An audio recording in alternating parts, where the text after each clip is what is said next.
La relation commerciale qui a uni Lyon et la Chine à travers la route de la soie est connue de tous. Dans le commerce, il y a toujours plus que le simple échange marchand. Quand on rencontre l'autre, on s'enrichit de sa culture. On sait moins que ce rapprochement entre ces deux continents, entre ces deux civilisations, est aussi passé par un programme d'échange universitaire dans la première moitié du XXe siècle. Cette idée de créer une université chinoise hors de Chine va constituer une page absolument unique des relations non seulement éducatives, mais intellectuelles entre la Chine et la France. Porté par des pionniers visionnaires, cet ambitieux projet a formé les futures élites de la Chine, plusieurs centaines d'étudiants chinois, qui après leur retour, allaient devenir les acteurs de la modernisation de leur pays. C'était une coopération unique parce qu'elle a concerné certains artistes, des étudiants, des ingénieurs, des ouvriers. Donc elle a concerné les couches les plus profondes de la population chinoise.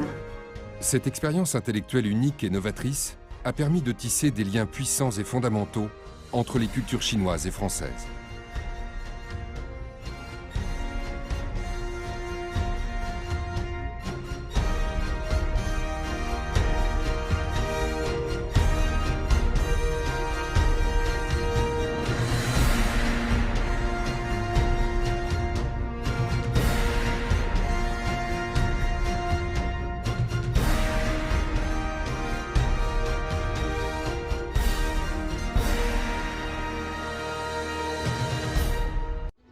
En 1925, une partie de l'indemnité des boxers versée par la Chine à la France depuis la révolte de 1901 est affectée au fonctionnement de l'Institut.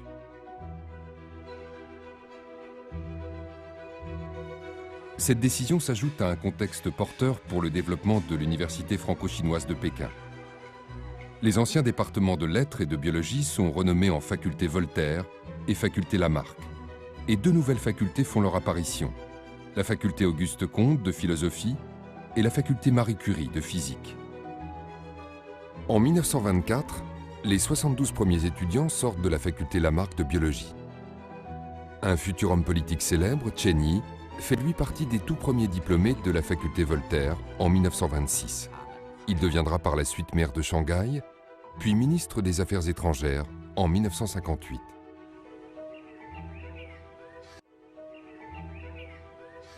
On édite désormais une revue pour diffuser à la fois des écrits savants, mais aussi des nouvelles de l'université des deux côtés du globe. L'objectif était clair, attirer ainsi davantage d'élèves vers ce système franco-chinois qui subissait alors la concurrence d'universités anglo-saxonnes installées au cœur de Pékin. À partir de 1927, l'université tourne à plein régime. Son développement est fortement aidé par la stabilité politique retrouvée en Chine, durant ce que l'on a appelé la décennie de Nankin. La décennie de Nankin, c'est la réunification de la Chine sous le pouvoir de Chiang Kai-shek qui permet la mise en place d'une modernisation planifiée. Cette modernisation touche de nombreux secteurs, y compris l'éducation. Tsai Wan-pei, l'ancien ministre de l'Éducation nationale, obtient le poste de président du Conseil des universités en 1927. Une reconnaissance supplémentaire pour celui qui a toujours soutenu et encouragé les initiatives de Li Shizhong. L'Université franco-chinoise de Pékin poursuit un cercle vertueux et d'anciens participants des premiers échanges, comme les frères Zhu, reviennent en Chine pour intégrer l'université. Mais cette fois-ci, en tant que professeur. Lorsqu'il est retourné en Chine, mon père a assuré le poste de professeur à l'université franco-chinoise. À son retour, mon père avait donc deux tâches. L'une consistait à apprendre le chinois. L'autre, la principale, c'était de superviser la création du laboratoire de physique de l'université franco-chinoise de Pékin. À l'époque, c'était un laboratoire dernier cri pour Pékin, et même pour la Chine. Étrange destin que celui de Zhu Guangcai, parti si tôt de son pays natal qu'il devait en réapprendre la langue. Mais lui et ses anciens camarades apportaient avec eux la modernité et les savoir-faire occidentaux tant désirés par les promoteurs de ces échanges. À Lyon, le flux d'étudiants ne se tarit pas et leur niveau tend à s'améliorer. On vient ici pour étudier dans de très nombreux domaines. Les registres d'inscription que l'on a conservés montrent qu'ils choisissent une infinité de domaines, une grande variété. Ça concerne bien évidemment les sciences, la médecine, la physique, la chimie, etc. Mais beaucoup d'entre eux souhaitent faire des études littéraires, des études artistiques également. Certains d'entre eux deviendront des artistes renommés, écrivains ou peintres donc, dans les années 1930-1940. C'est un spectre de choix qui est extrêmement ouvert. Les sciences remportent toutefois un franc succès. Pour les Chinois, ce sont grâce aux avancées occidentales en la matière que le pays va pouvoir progresser techniquement, se moderniser et avancer.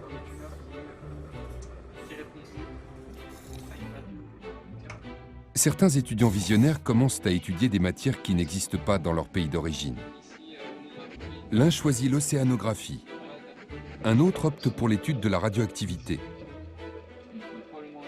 La spécialité n'existant pas à Lyon, Zheng Dachang va suivre ses cours à Paris auprès d'un professeur que beaucoup de gens lui envient sûrement aujourd'hui. Marie Curie, double prix Nobel en physique et en chimie. Arrivé en 1927 et inscrit sous le matricule 201, Zheng Dachang a été le premier étudiant de l'Institut franco-chinois à travailler auprès d'elle. Ne tarissant pas d'éloges à l'égard de l'étudiant, Marie Curie envoie à plusieurs reprises des lettres à l'Institut pour demander une prolongation de sa bourse afin de lui permettre de terminer ses recherches. Grâce aux multiples délais que Marie Curie obtient, Zheng Dachang soutiendra sa thèse en 1933. En 1934, il quitte la France et repart en Chine pour travailler à l'Institut du Radium, l'un des deux instituts de recherche avec l'Institut de pharmacie rattaché à l'Université franco-chinoise, qui devient ainsi un système éducatif encore plus vaste et aux compétences plus étendues. Zheng Dachang est devenu le premier chercheur à plein temps chargé de la recherche sur le radium. C'est lui qui a réalisé les principaux travaux pendant cette période. Son activité se résumait d'une part à faire des recherches sur des mines de radium. Il se déplaçait partout pour étudier ces substances radioactives. Et de l'autre, c'était la recherche en laboratoire où il réalisait des études radiochimiques en utilisant les matériaux radioactifs de Madame Curie et ceux que l'Institut avait achetés. Zheng Dachang formera de nombreux étudiants, dont certains iront, comme lui, faire des recherches à l'Institut du Radium de Paris et contribueront à leur retour au fort développement de la recherche sur l'atome et la physique nucléaire. D'autres matières, comme les lettres ou les arts, suscitent un réel intérêt chez les étudiants chinois. Ces matières sont mises en avant par les fondateurs de l'université franco-chinoise, car leur étude permet de s'ouvrir aux courants intellectuels modernes et de rompre avec les codes trop traditionnels de l'ancienne Chine impériale. La notion qu'il fallait un art nouveau aussi, qu'il y avait à créer une nouvelle expression artistique de la Chine moderne, elle était largement reçue aussi par beaucoup de jeunes intellectuels. Et comme parmi les stéréotypes, il y avait l'idée que la France était le pays des arts et des lettres, on allait volontiers à l'université franco-chinoise pour admirer les arts français. Zhang Chuhong fait partie de ces étudiants en art. Arrivé en 1927, il fera 8 années d'études au total, ce qui fait de lui l'un des jeunes ayant séjourné le plus longtemps à l'Institut franco-chinois. En plus des cours qu'il suit à l'École nationale des beaux-arts de Lyon, Zhang Chuhong décide de s'inscrire dans une école spécialisée dans le tissage de la soie. Un double cursus qui lui permet de ne pas perdre de vue sa culture d'origine, tout en s'enrichissant des courants artistiques occidentaux. Zhang Chuhong passe d'agréables années à Lyon. Il y fait venir sa femme et devient père peu de temps après. Il donne à sa fille le nom de Shana, qui signifie Saône en chinois, en hommage à la rivière qui traverse Lyon.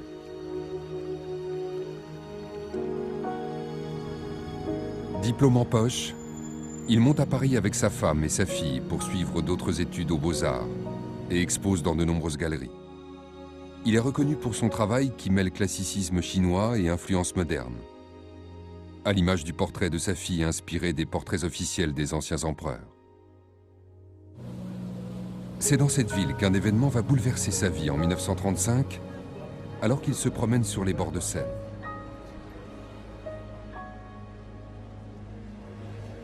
Au milieu d'ouvrage, il découvre chez un bouquiniste un livre de l'explorateur français Paul Pelliot sur les grottes chinoises de Dunhuang, dont il ignorait l'existence. Après avoir vu ça, il était très excité. J'étais trop petite pour comprendre. Il disait à ma mère qu'il avait beau être chinois, il avait oublié l'histoire de son pays.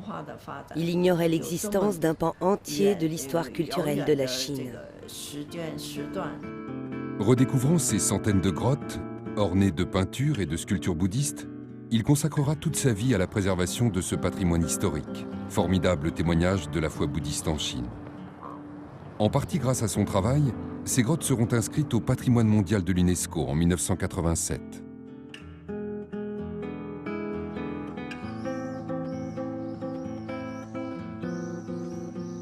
Loin de Dunhuang, à Pékin, l'université franco-chinoise s'agrandit encore. Dans la droite lignée du premier mouvement d'ouvriers étudiants, on y installe des ateliers de métallurgie et de gaz. Hu Baoshan fait partie de cette nouvelle génération d'ouvriers étudiants. On se levait à 5h30 du matin, peu importe que ce soit l'été ou l'hiver. On allait d'abord à l'atelier pour faire tourner les machines et on se mettait à travailler. On dînait à 6h et une fois terminé, on suivait nos cours du soir à partir de 7h. Comme Hu Baoshan, ces dizaines d'ouvriers mènent de front travail manuel et formation intellectuelle, et les matériaux produits dans ces ateliers sont utilisés dans les laboratoires de l'université qui vit son apogée. En 1937, un événement bouleverse profondément le pays.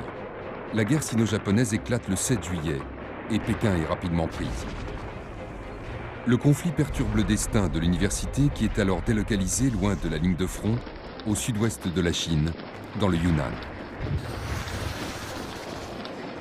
Professeurs et étudiants chinois désertent le site pékinois. Seuls quelques hommes parviennent à y rester. Parmi eux, les deux Français d'Ormont et Bussière, qui sont protégés par leur nationalité. L'intensité des liens créés avec différentes personnalités chinoises les pousse à soutenir cette patrie. André d'Ormont protège les anciens locaux de l'université en la transformant en établissement français, le Centre franco-chinois d'études sinologiques. Jean-Augustin Bussière, lui, décide d'aider la résistance. Mon père, lui, va prendre une position humanitaire claire. Il va décider de soigner le plus de blessés possible, quelles que soient leurs origines. Et il va installer des ambulances pour aller chercher les blessés et les soigner au pied des collines dans son dispensaire. Le nombre de blessés auxquels il doit faire face s'accroît rapidement, car le conflit s'intensifie et dure. La résistance chinoise ne parvient pas à repousser l'envahisseur. Et l'occupation du territoire par les Japonais perturbe grandement les échanges universitaires avec l'Institut franco-chinois de Lyon. Certains étudiants ne peuvent pas rentrer dans leur pays. D'autres ont du mal à en sortir pour étudier. À partir du moment où le Japon se lance donc à l'assaut de la Chine, et c'est un euphémisme, évidemment, le flux d'étudiants venant à Lyon, mais venant aussi en Occident, va se tarir petit à petit à cause simplement des difficultés donc dues à la guerre. En 1937, bravant tous les dangers, 11 étudiants chinois vont courageusement faire la route vers l'Institut franco-chinois de Lyon. Parmi eux, She Yushu, l'un des tout derniers étudiants de l'Institut encore en vie. Résidant aujourd'hui à Sydney, il se souvient très précisément d'un trajet terrifiant qu'ils ont dû faire au péril de leur vie. J'ai acheté un billet de train pour Shanghai. La guerre venait d'éclater. Il n'y avait donc pas de train direct entre Nankin et Shanghai. On a dû faire un détour en passant par Hangzhou. On a donc acheté un billet pour la ligne Hangzhou-Shanghai. On n'aurait jamais imaginé qu'à peine monté dans le train à Nankin, l'alarme se mette à sonner et que des avions japonais commencent à bombarder la ville. On a dû descendre du train et on s'est abrité dans le bois pendant 1 heure environ. Une fois les avions partis, on est remonté à bord. Puis finalement, on est arrivé à Shanghai. C'était vraiment compliqué. Aller à Lyon, c'était pour lui la garantie de poursuivre ses études de médecine commencées à l'université franco-chinoise de Pékin. Au bout de quelques jours à Shanghai, il embarque sur un bateau direction Marseille. À son bord, il retrouve par hasard un ami d'enfance, Li Cheroi, avec qui il était à l'école primaire de Pékin. Son fils, Jacques Yuan, se souvient de la situation tendue décrite par son père. Au moment où le bateau est parti de Shanghai, Shanghai était encerclé par les Japonais. Mon père disait « Nous avons eu de la chance que le bateau ne soit pas bombardé, parce que la situation était vraiment tendue. » Les deux amis et leurs 9 autres camarades arriveront sains et saufs à Lyon. Che Yushu y poursuivra de brillantes études de médecine. Li Chehua, lui, va suivre des études de littérature. Il tient cette passion pour les lettres et la poésie du professeur qui lui a enseigné à la faculté Voltaire de l'université franco-chinoise de Pékin et qui n'était autre qu'André Dormont. Quand il était à l'université, il a été vraiment très impressionné par André Dormont, qui était un de ses professeurs sur le théâtre, la poésie. Et mon père racontait que André Dormont faisait des cours auxquels assistaient des gens, même en dehors de l'université franco-chinoise, tant ces cours étaient réputés. À l'image de ces deux hommes, étudiants comme professeurs ne pouvaient que constater le bon fonctionnement de toute cette entreprise d'ouverture intellectuelle. Malheureusement, Li Chehua, Che Yushu et leurs camarades qui avaient quitté un pays en guerre vont connaître un continent qui le sera bientôt. En 1939, la Seconde Guerre mondiale éclate en Europe. Le conflit est terrible. La France perd dès 1940 contre l'Allemagne nazie qui occupe la partie nord de son territoire. Le fonctionnement de l'université devient de plus en plus compliqué. Il y avait peu d'étudiants pendant la guerre, mais il y en avait. Ils ont continué à être là. Ceux qui sont restés, qui ont bénéficié de ce réseau d'entraide, en ont gardé une reconnaissance profonde. Parce qu'ils se rendaient parfaitement compte que pour les Français aussi qui vivaient à Lyon, c'était des conditions extrêmement dures. Avec la guerre qui a éclaté, on ne pouvait plus envoyer de lettres. Pas de lettres, pas de nouvelles, rien. Ça a duré à peu près 4 ans. Notre famille ne recevait plus de nos nouvelles, et nous non plus. Située d'abord dans la zone libre, la ville de Lyon sera elle aussi occupée par les Allemands à la fin de l'année 1942. Et le fort Saint-Irénée également. Dès que les Allemands s'installent ici, vous imaginez ce qui se passe. Donc la place, donc vous dégagez. Hein. Donc si vous voulez, ça devient une fiction. L'université franco-chinoise devient une fiction. C'est-à-dire que les jeunes Chinois sont obligés de trouver des chambres en ville, etc., etc. De très rares étudiants parviendront tout de même à s'inscrire à l'Institut, qui est loin de son fonctionnement habituel. Le dernier étudiant, le 473e, s'inscrit en 1946. L'Institut franco-chinois vit ses dernières heures. À Pékin, l'université franco-chinoise continuera quelques années de plus. En 1949, suite à la mise en place de la République populaire de Chine, elle cesse de fonctionner. Elle a été dissoute et les professeurs, le matériel, etc., ont été répartis entre plusieurs établissements de Pékin. Mais ça a été le cas aussi de toutes les universités étrangères. Entre 1920 et 1950, en Chine, 569 étudiants sortent diplômés de l'université franco-chinoise. À Lyon, sur les 473 étudiants, on peut dénombrer 131 thèses, un taux de réussite exceptionnel pour l'époque, d'autant plus que, quelle que soit leur matière, ces jeunes Chinois les ont rédigées et soutenues en français. Par leur courage et leur travail, ces pionniers ont permis d'écrire l'une des pages les plus importantes des liens éducatifs et intellectuels entre la France et la Chine. C'est une quantité infime, 473, dans l'océan chinois. Et par rapport, si vous voulez, à ce qui constitue la classe intellectuelle chinoise entre 1940 et 1980. C'était un très petit contingent. Mais malgré tout, c'est un contingent qui avait sa personnalité et qui a joué, dans certains cas, un rôle réel, important au point de vue intellectuel. La quasi-totalité d'entre eux, une fois rentrés dans la Chine fort troublée de l'époque, donc, vont devenir des personnages qui comptent dans le domaine des sciences, des arts, de l'architecture, de la médecine, et constituer véritablement cette élite pour la formation de laquelle cette université avait été créée.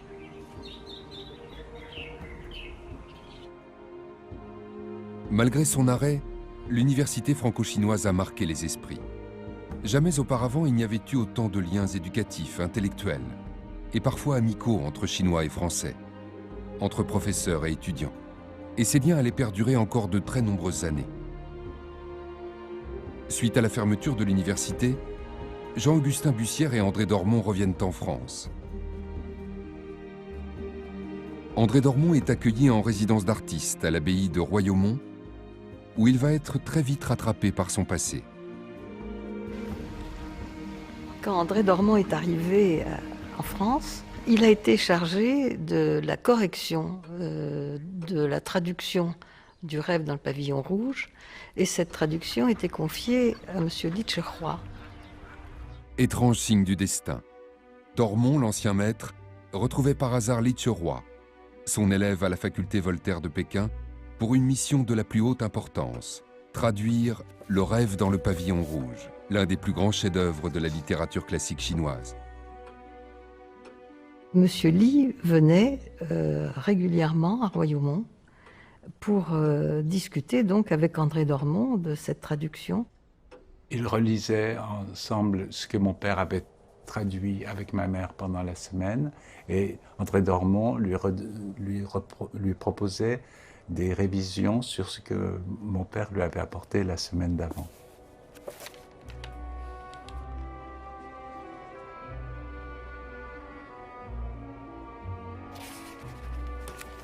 La difficulté de la traduction tenait au fait que c'est un livre énorme. En français, il y a plus de 3000 pages. Une autre difficulté du texte, c'est qu'il y a beaucoup de passages en poésie dans des styles très différents.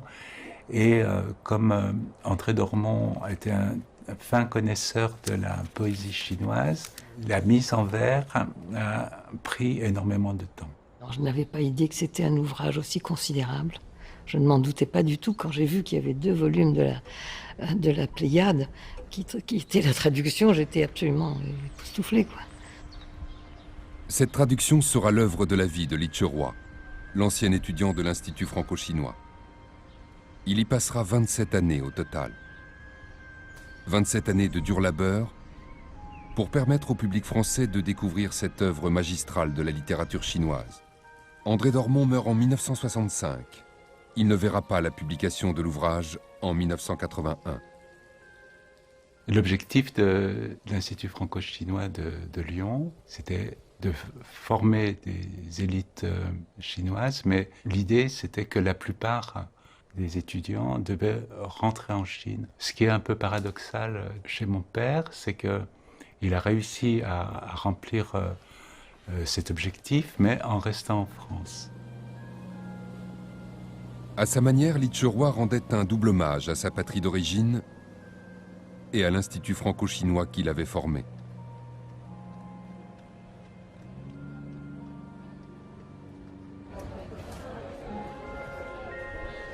Aujourd'hui, l'ancien site de l'Université franco-chinoise de Pékin, devenu la Maison des Arts de Pékin, et l'Institut franco-chinois de Lyon veulent entamer une nouvelle phase de leur relation et souhaitent réhabiliter et prolonger ce pont culturel entre la France et la Chine, créé il y a plus d'1 siècle.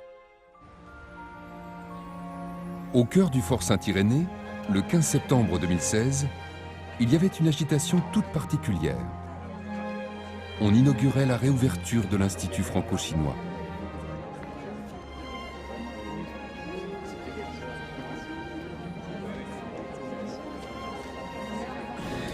Il est des moments plus importants que d'autres dans la vie d'une cité. Des moments où un événement singulier rencontre la grande histoire. Cette cérémonie d'ouverture du nouvel Institut franco-chinois de Lyon est de ces moments-là. Voir l'Institut franco-chinois de son grand-père renaître sous ses yeux est un rêve que Zhu Minda n'aurait pu imaginer. L'Institut franco-chinois a été fondé en 1921. Ça fait presque un siècle maintenant. Durant cette longue période, il y a eu beaucoup de changements et d'événements. Assister aujourd'hui à la reconstruction de l'Institut me rend vraiment heureuse. Le rêve des fondateurs de cette université franco-chinoise du début du XXe siècle donc, se poursuit encore aujourd'hui, puisque donc, le nouvel Institut franco-chinois renaît. Il renaît au Fort Saint-Irénée, qui est entouré d'une résidence universitaire qui est l'une des plus importantes de Lyon, qui reçoit aujourd'hui plus de 3500 étudiants chinois. C'est sans doute le meilleur hommage qu'on peut rendre à ces pionniers. Li Shizhang et Tsai Wan-pei ne s'étaient pas trompés en inaugurant cette route du savoir. D'après les estimations, ils seront 50 000 étudiants chinois à venir en France en 2020. Avant eux, de nombreux Chinois ont continué à rendre hommage à l'université en empruntant cette route vers Lyon. À l'image de Chen Zhou, ancien ministre de la Santé chinois, qui est venu étudier la médecine dans les années 80. L'université franco-chinoise constitue un exemple particulièrement réussi d'échanges culturels et éducatifs entre la Chine et la France. Grâce à l'esprit dont nous avons hérité de génération en génération, les échanges se sont poursuivis dans tous les aspects. Et pour faire perdurer cette route de la connaissance, les deux sites chinois et français ont décidé de prolonger l'échange universitaire d'origine par une coopération artistique. Il fallait reconstruire ce pont, ces passerelles entre Lyon et Pékin, entre l'Institut franco-chinois de Lyon et l'Université franco-chinoise de Pékin. Parce que le monde aujourd'hui a besoin de ces liens, qui ne sont pas que des liens économiques, qui ne sont pas que des liens matériels et financiers, mais qui sont des liens humains, qui passent par l'éducation, qui passent par la culture, qui passent par l'art. Li Ying, une artiste chinoise, a été sélectionnée à Yishuba. En venant en résidence à Lyon, elle est la première à réemprunter la route de ces illustres étudiants qui ont forgé ce lien historique entre les deux pays. Grâce à cette idée un peu folle, mais visionnaire à l'époque, d'une université franco-chinoise qui aura formé des centaines d'étudiants brillants et contribué au rapprochement irrévocable des cultures chinoises et françaises.